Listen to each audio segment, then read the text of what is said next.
The state of Wisconsin is grappling with the aftermath of one of the most violent and widespread meteorological events in its modern history. Over a period of just 72 hours, between April 14th and April 17th, 2026, a series of supercell thunderstorms tore through the Badger State, spawning at least 14 confirmed tornadoes, including multiple high-end EF3 twisters that have left a trail of destruction from the Mississippi River to the shores of Lake Michigan. As of this week, the National Weather Service, NWS, offices in La Crosse, Milwaukee/Sullivan, and Green Bay are still conducting intensive damage surveys. What they are finding is a landscape transformed.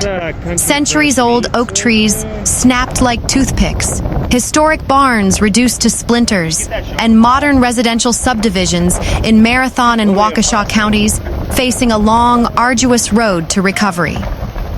The disaster began with a potent low-pressure system moving out of the Rockies, colliding with an unseasonably warm and moist air mass surging northward from the Gulf of Mexico.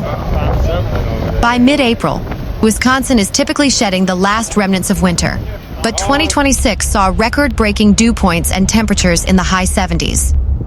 The atmospheric instability was off the charts for this time of year, said Dr. Elena Vance, a senior climatologist at the University of Wisconsin-Madison. We saw a classic dry line setup coupled with extreme wind shear. It wasn't just a matter of if we would see storms, but how violent they would become. The first signs of trouble appeared on April 13th, when a weak EF0 touched down near Gilman.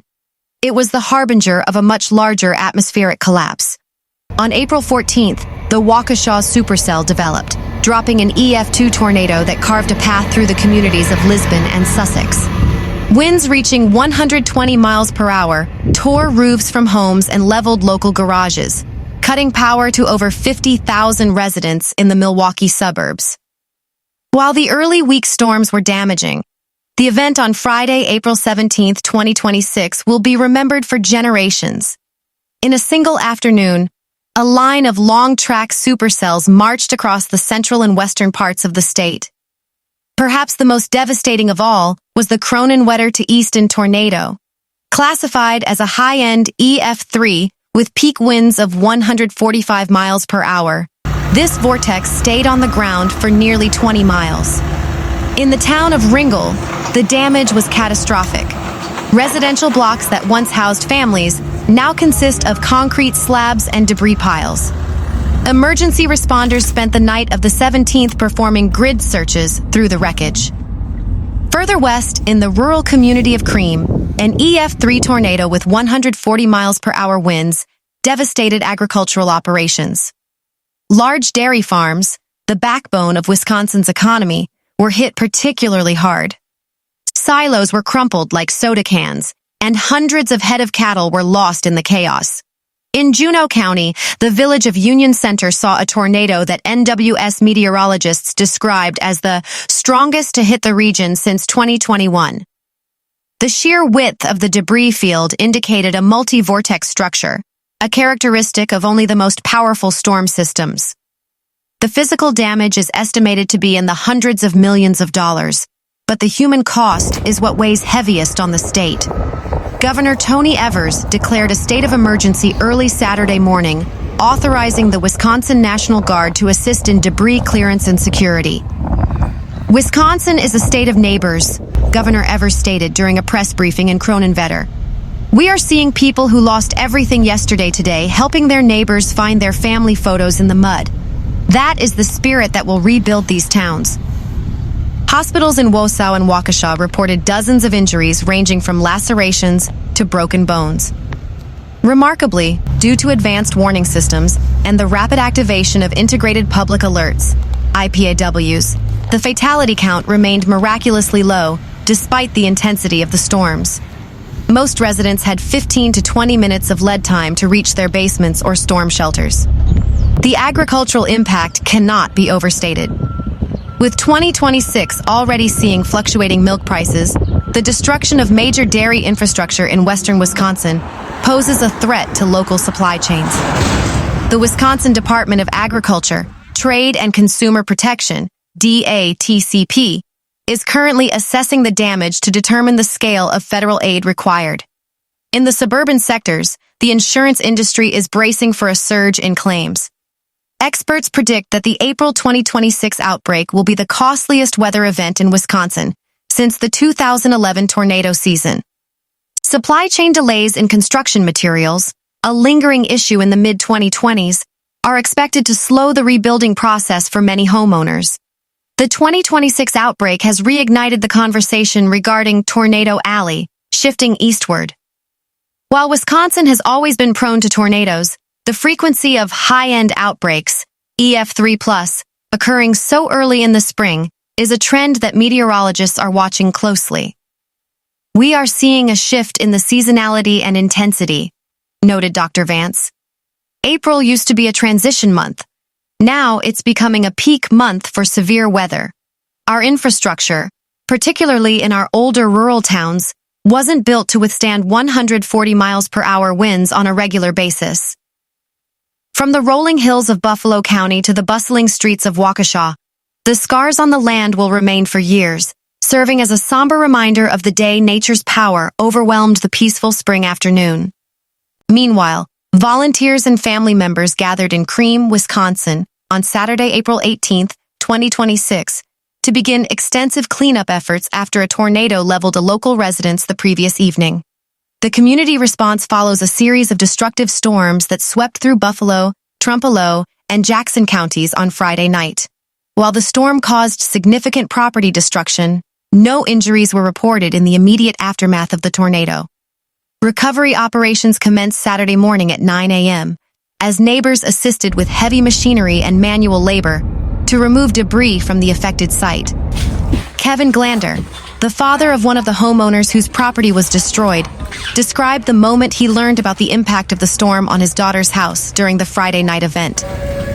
"My daughter had called me. She's very upset and crying," said Glander, father of the homeowner. "She said, 'Dad, the neighbor just called and said our house has been leveled.'" Glander noted that the outreach from the local community was immediate, with many individuals offering supplies and physical assistance to help the family manage the sudden loss of their home. "Today is day 2. A lot of people reached out. 'How can we help you? What do you need?' And that's awesome. That's great," said Glander.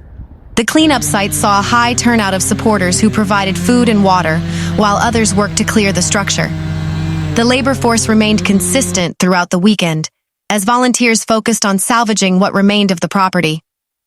"Yesterday we had over 50 people here. Today we're doing pretty close to that right now," said Glander. "It's just because people care. I really think in this world sometimes people don't care, but I think in this community, they do care."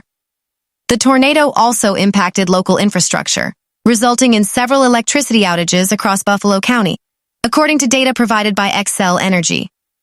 Utility crews and residents in neighboring Trempealeau and Jackson counties are also assessing damages following the Friday night storm cell. The National Weather Service has confirmed at least 13 tornadoes touched down in Wisconsin on April 17, 2026. 3 in western Wisconsin across Trempealeau, Jackson, and Buffalo counties, 2 in Marathon County, and 8 in southern and southeast Wisconsin in Rock, Walworth, Racine, and Waukesha counties. The number could grow over the weekend as survey teams with the NWS review more sites across the state. The final confirmed tornado in Requa, another unincorporated community in the town of Garfield, within Trempealeau and Jackson counties. It touched down from 4:19 to 4:24 p.m. and traveled 4.6 miles with a maximum width of 80 yards and reached peak winds of 100 miles per hour. There were no injuries or deaths in any of these tornadoes. Survey teams found homes with roofs ripped off and even some walls collapsed. About 75 homes were damaged or destroyed as the storm moved through. One homeowner we spoke with recalled the moment the tornado hit. "I saw my neighbor's garage go blowing away, and then that's when I ran back downstairs. I called my husband, who was out of town, and I said, 'It's here,' because he had warned me before that there was one coming. We had lost power and everything, and I said, 'It's here now.' And it was so loud, I can't even describe the sound and the feeling. And then all of a sudden it just went silent," said Tiffany Schlappman. Contractors and landscape crews are cleaning up tornado damage in Ringle. They're cutting down and clearing trees as they think ahead to the next steps in the recovery process. Construction crews took time out of their weekend to help with relief efforts. Both contractors and homeowners have brought in extra equipment to help clean up yards and fix what they can. Once the majority of trees and debris are cleared from yards, contractors and landscapers are already planning what comes next. The heavy machinery used during tornado relief efforts has helped the cleanup process, but it has also damaged people's yards. Hopefully after this, we can start restoring people's yards and doing some of the more landscaping, and that obviously the equipment has damaged many people's yards. So there will be some restoration after this, said Ryder Ress, owner of Ress Outdoor Services.